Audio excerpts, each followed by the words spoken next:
And Miss Valencia, how has Medicaid helped to impact your life?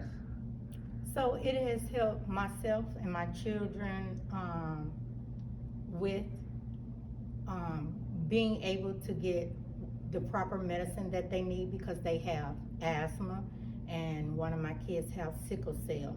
So I'm able, to get what's needed for their health condition. And then for myself, I'm a diabetic and I'm allergic to pretty much everything. So it helps me be able to get, my EpiPen and the medicine that's needed for myself.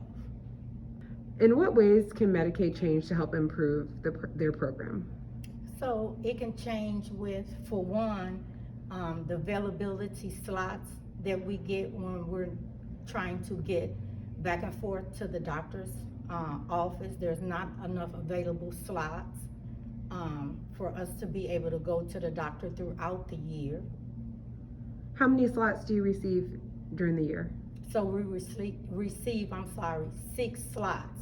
And so to just go to the doctor is 1 slot. And then to come back, I use 2 slots. And so if you have multiple appointments in a day, do those take up multiple slots? They do. So say for instance, I have 2 doctor's appointments in one day. That's 4 slots that I have used up just for those 2 doctor's appointments. So I only have 2 left. And how does that impact you if you only have 6 slots? What other routes of transportation are you having to use to get around?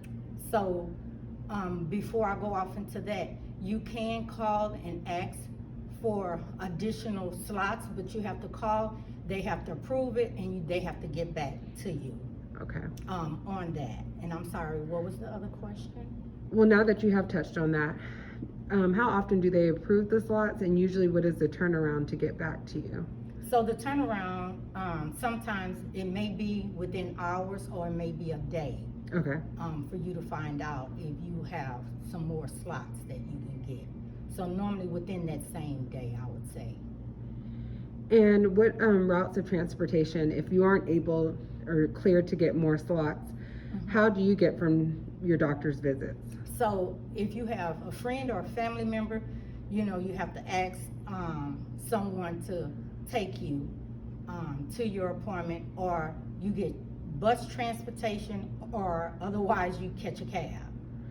And how has that impacted you as far as like trying to find transportation back, to and from your hospital visits? A lot of times it's hard because if you're trying to get a family member or a friend to take you in the daytime, a lot of family members or friends are at work or they're busy, doing something themselves.